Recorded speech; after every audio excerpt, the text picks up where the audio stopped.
Shalom. First and foremost, I want to give all praises, honor, and glory to Yahweh, Bahasham, Yahushai, Bahasham, Recha, Kodesh. Double honors to the elders and the apostles of Great Millstone, and peace and blessings to the elect. And today we're going to be going into the book of Zechariah, the 5th chapter, just continuing from where we left off in the 4th chapter.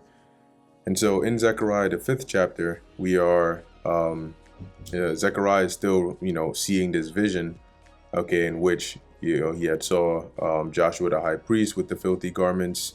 He saw Zerubbabel and, the different things concerning the finishing of the temple and the proclamation of Yahushai and so on and so forth. Okay, now we're in Zechariah, the 5th chapter. And just as a high level overview in this chapter, the first quarter really deals with the judgment that's to come by way of the Lord's return and the chariots. And then later on, as we go through, it mainly just, it's not a long chapter, but it deals with the iniquity or the wickedness of Israel. Okay, so let's get into it. This is the book of Zechariah, chapter 5, verse 1, the flying scroll. Then I turned and lifted up mine eyes and looked, and behold, a flying roll. So as Zechariah is still seeing this vision, now he turns, he looks around, and he sees this flying roll. Okay, so when you go into the word roll here, it's really a scroll, right? And that's what it looked like to Zechariah, right? Magalah. And it says here, roll, book, writing. Okay, and back then, what they wrote on were scrolls. So something like this. Okay, like a scroll. And today, there have been some chariot sightings like that. They would refer to it as like a cigar-shaped UFO, or at least they call it now UAP.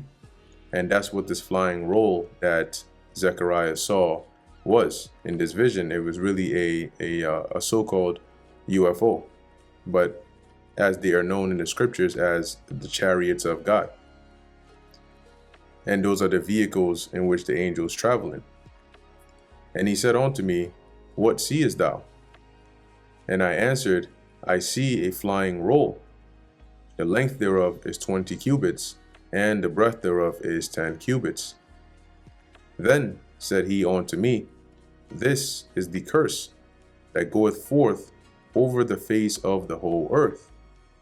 For every one that stealeth shall be cut off as on this side according to it, and every one that sweareth falsely shall be cut off, or sweareth shall be cut off as on that side according to it. So this curse, right, referring to this roll that Zechariah saw, or this chariot here, as he says here, this is the curse that goeth forth over the face of the whole earth. Now, this is primarily going to happen, right, when the destruction comes, or when the end comes, when the Lord makes his return. That's when you're going to see the entourage of chariots covering the skies and coming about to deliver and to destroy. Now, as it says here, for every one that stealeth shall be cut off as on this side according to it. And when you go into the word here, cut off, there are, some varied definitions here, but I think the one that makes the most sense here is, it says here, to be empty, be clear, be desolate, right? Because the chariots also have the power or the ability to destroy via the energy beams or the laser beams that they can emit. So here, dealing with being cut off, okay, those that, as it says, stealeth shall be cut off on this side. Now, it says stealeth here, it says sweareth here, but this is really just in an overall sense wickedness, right? Those that are committing iniquity or that are being wicked. When the time of this judgment comes, where the Lord brings the chariots and all of those, they're going to be destroyed. Okay, they're going to be made desolate. Now, yeah, the wicked of our people are guilty of it. The heathen nations are guilty of it. But the primary individual who inhabits this is the nation of Esau, Edom. Okay, they are the primary ones that that are the face of this, of iniquity, of stealing, of swearing falsely, and so on and so forth. So it goes on to say, and everyone that sweareth shall be cut off as on that side according to it. Now it says sweareth here, but when you actually, when you read the verse and make sense of it, it wouldn't make sense to just be swear, right? It would have to be something along the lines of, because the word here, not stealeth, the word here for swear, I think is shabai, which is an oath, or to take an oath. So taking an oath is not something that will get you destroyed, but things like not keeping an oath to the Most High, or swearing falsely, those are things that are forms of iniquity, by which it would make sense to be judged for. Because when you go into this word sweareth, right, shabai, to cause to take an oath, to adjure, you'll see there are some examples here, right, of the use cases of this word. And you can see here in Genesis 21 and 23 and 24, dealing with Abraham, it reads, now therefore swear, there goes that same word, swear, unto me by God, that thou wilt not deal falsely with me, nor with my son, nor with my son's son, but according to the kindness that I have done unto thee, thou shalt do unto me, and to the land wherein thou hast sojourned. And Abraham said, I will swear. See, and that's the same word for swear. So would Abraham be, guilty of getting destroyed by the curse? No. Okay, so with that understanding, we would this here would have to mean, like in the case of swearing falsely, or taking a wicked oath, or something along those lines, right? So in a nutshell, Zechariah 5 and 3 here is just saying those that are committing this iniquity, when the time of judgment comes, right, when these chariots make their appearance with the Lord, they're going to be destroyed. And this is primarily going to be applied to Esau, Edom, because he is the chief of this. And as we go on in the fourth verse, it'll expound a bit more. So, and when I say Esau, Edom, I'm referring to the nation, okay, of Esau, Edom. I will bring it forth, saith the Lord of hosts. So Zechariah saw this scroll. He asked what it was. The angel told him, this is the curse that's going to go forth on the face of the whole earth. And in verse 4, the Lord says he's going to bring it forth, and it shall enter into the house of the thief. So who is the ultimate thief?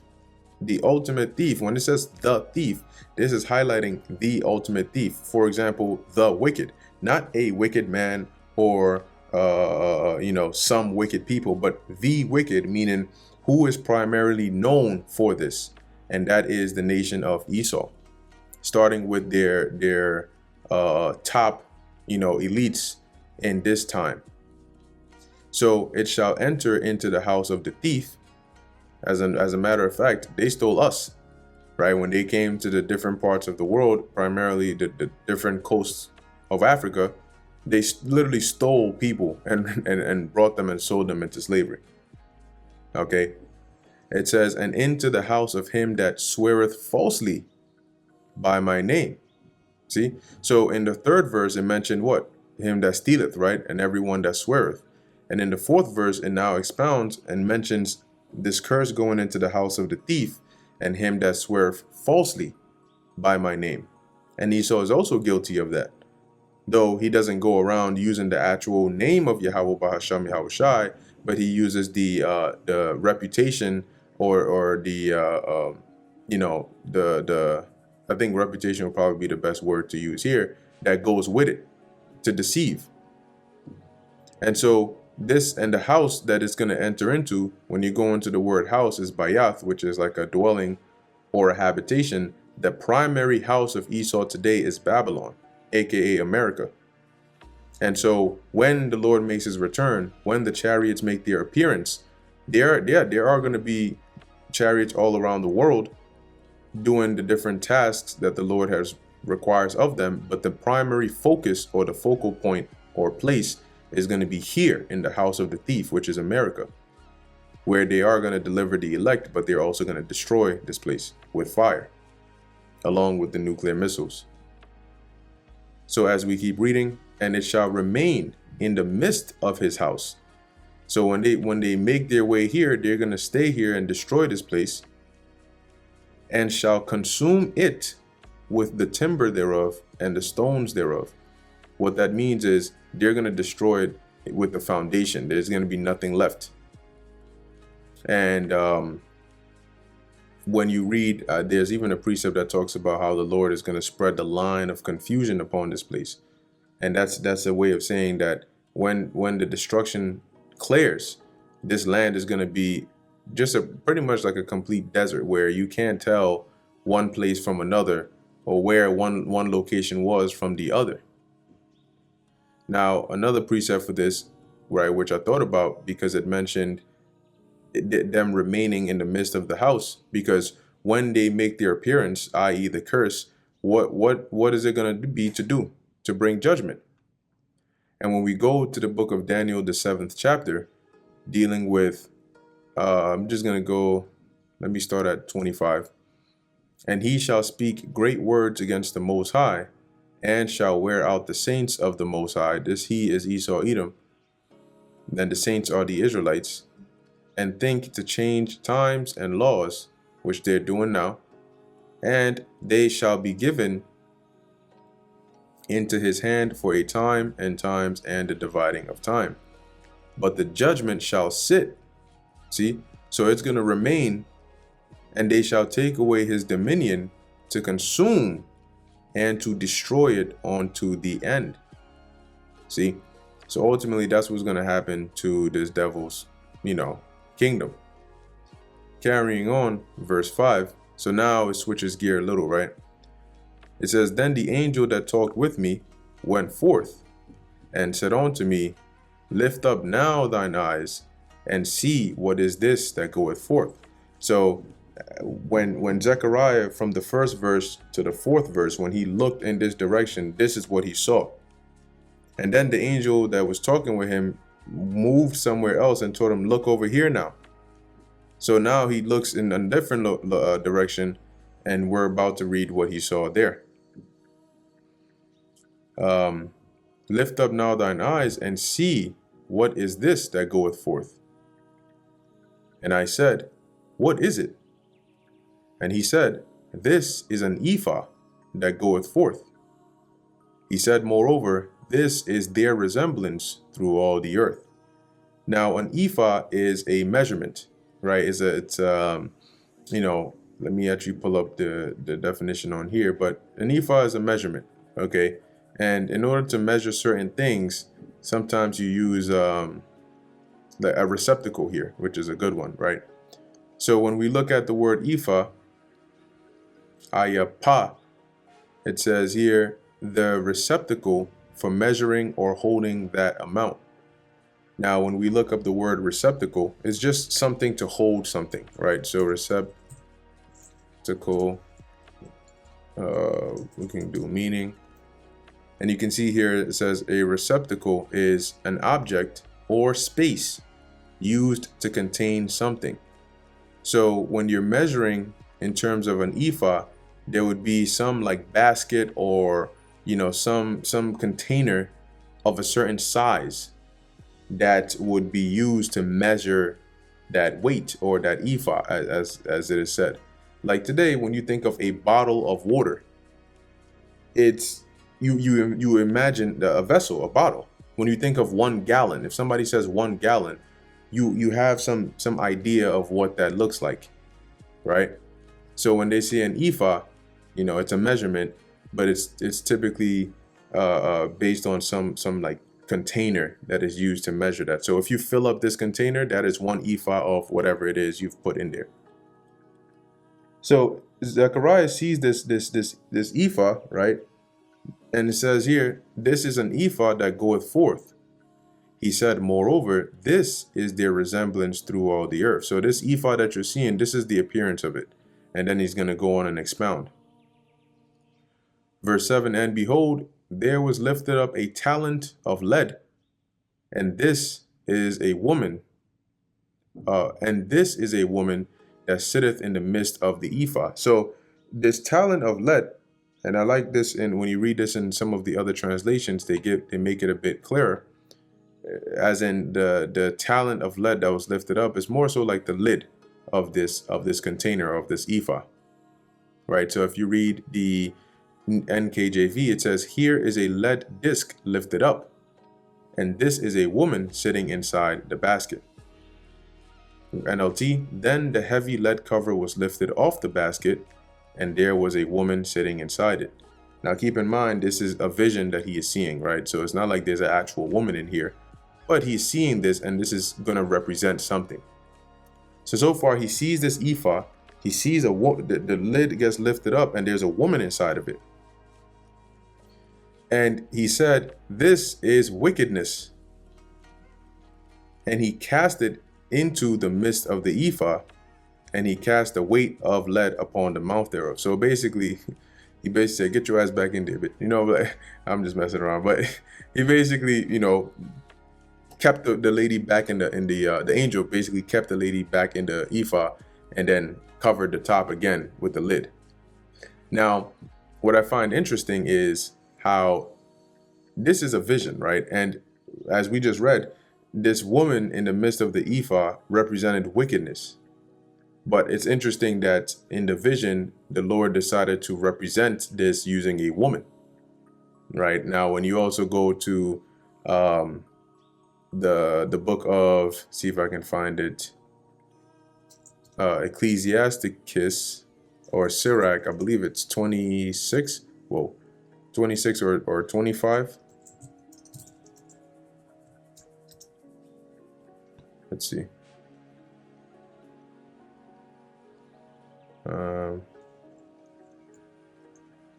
One second. Okay, let's search the Apocrypha. Yeah, Ecclesiasticus 25 and 24. Of the woman came the beginning of sin, and through her we all die. Okay, and when you even read, I think King Solomon said that, right? Of 1,000 women, he found none, meaning none that were righteous, but of 1,000 men, he found one. So I just found it interesting that in the vision, a woman was used to represent this wickedness here. Nevertheless, continuing on, verse 9, then lifted I up mine eyes, and looked, and behold, there came out 2 women, and the wind was in their wings.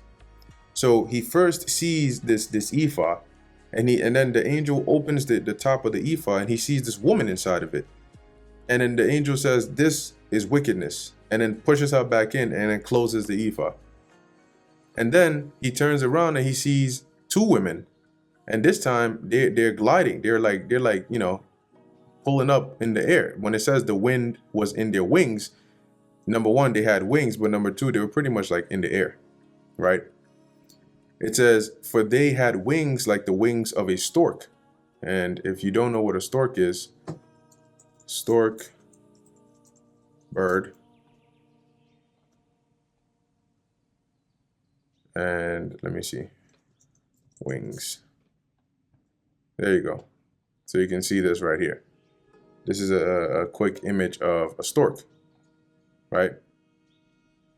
So going back to Zechariah chapter 5, so he sees these 2 women pulling up in the air with wings, like the wings of a stork, and they lifted up the ephah between the earth and the heaven. So they took the ephah and they lifted it up. They started flying up with it. Then said I to the angel that talked with me, whither do these bear the ephah? So where are they taking it? And he said unto me, to build it an house in the land of Shinar, and it shall be established and set there upon her own base. Now, basically, with all the things that Zechariah just saw, the meaning is the ephah with the woman in the middle of it represents the wickedness of Israel. The two women represents the two kingdoms, the northern kingdom and the southern kingdom. Okay, and what he saw with them carrying the ephah was them bearing that iniquity and taking it with them to the land of Shinar, which is Babylon. Okay, and then, like it says in the last verse, establishing it there and basically, continuing in those ways of wickedness. Now, when you look up the word Shinar, it'll tell you that this is Babylon. All right, it says here Shanair, or if I'm saying that right. But it says here, country of two rivers, the ancient name for the territory later known as Babylonia or Chaldea. Now, the interesting thing about this, all right, because this is referring to the modern day Babylon, okay, not ancient Babylon, meaning it's not in this time when Zechariah saw this vision, it wasn't that they were taking their wickedness with them to ancient Babylon. That wouldn't make sense, right? Because Babylon was already taken down at this time that Zechariah received this vision. That's number one. Number two, the two women being the two kingdoms, the southern and the northern kingdom, both of them did not go into ancient Babylon, because at the time of the Babylonian captivity, the bulk of the northern kingdom were in the Americas.